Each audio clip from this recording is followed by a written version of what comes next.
Every day, millions of Americans go online and check their email. They use the internet to check the weather. They check their bank accounts or the scores from their favorite sports teams. Millions of people surf the web and make purchases online. And most people like the internet the way it is. But not everyone wants the internet to stay the same. Companies like Comcast, Verizon, and AT&T want changes to the law, and that could affect everyone. The issue boils down to two ideals: net neutrality versus paid prioritization. Today, you have old DSL. So slow. On.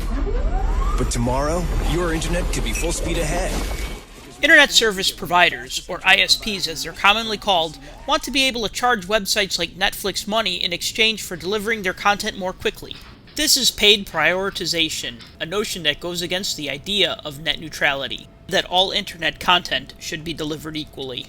Journalist turned advocate Timothy Carr from freepress.net believes that the fight isn't just about money, it's about controlling communication. We get to control our own media experience.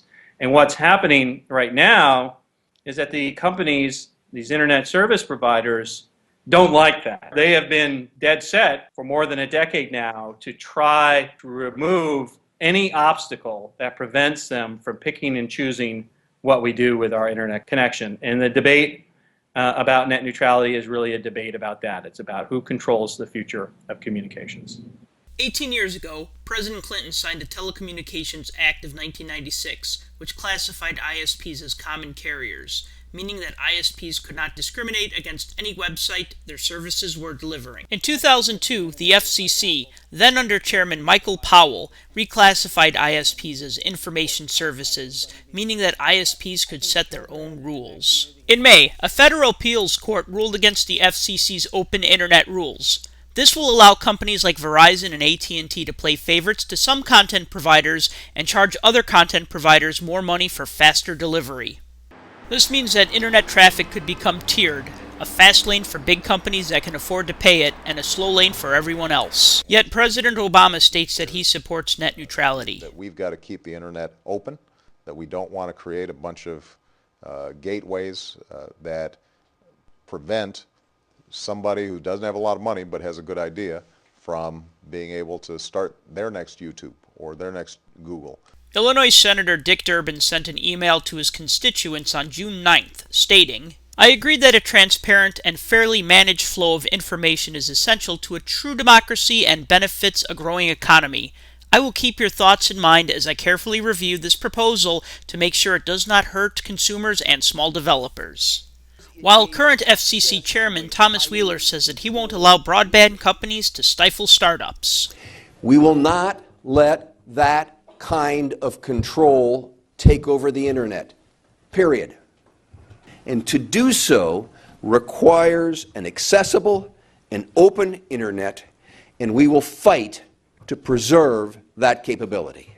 ISPs are already starting to charge large content providers more money for an internet fast lane. Comcast reduced Netflix speed by 25% until Netflix agreed to pay Comcast for faster download speeds. Netflix, meanwhile, took a swipe at Verizon with an error message stating, "The Verizon network is crowded right now, adjusting video for smoother playback." Verizon responded with a cease and desist letter. Charging a premium for connectivity could affect other types of businesses too. Fred Anderson has worked in the information technology field for 25 years. He works for Aruba Networks, a company that provides wireless networks for businesses, hospitals, and schools, including DePaul University. It's not the established publicly traded companies that are going to have trouble. It's going to be the small startups that are, trying to create or innovate in the U.S. Something new that has to do with this information or the flow of free information. So, how do the ISPs view all of this? Good Day DePaul called Comcast's headquarters. The company said they would get back to us, but never did. A call to Verizon was equally unsuccessful. They put us on hold and never picked up.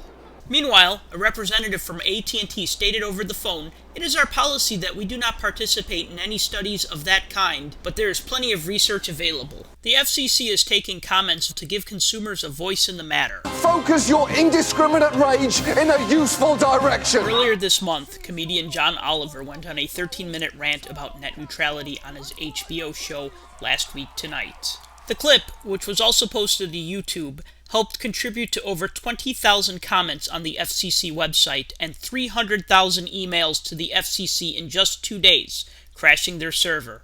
The FCC even tweeted, "We've been experiencing technical difficulties with our comment system due to heavy traffic. We're working to resolve these issues quickly." Radio DePaul, Chicago's College Connection, a little Sly and the Family Stone there. But Scott Viverman, general manager of Radio DePaul for 12 years, thinks the FCC is just paying us lip service. How that decision could ever be made in our favor, knowing that we have the consumers have the softest voice in this conversation. I believe that the question of net neutrality and whether the net will remain neutral, I believe that decision's already been made. Still, consumers have until June 27 to contact the FCC and give their opinion on net neutrality, which the FCC will decide upon in the fall. Reporting for Good Day DePaul, I'm Sal Berry.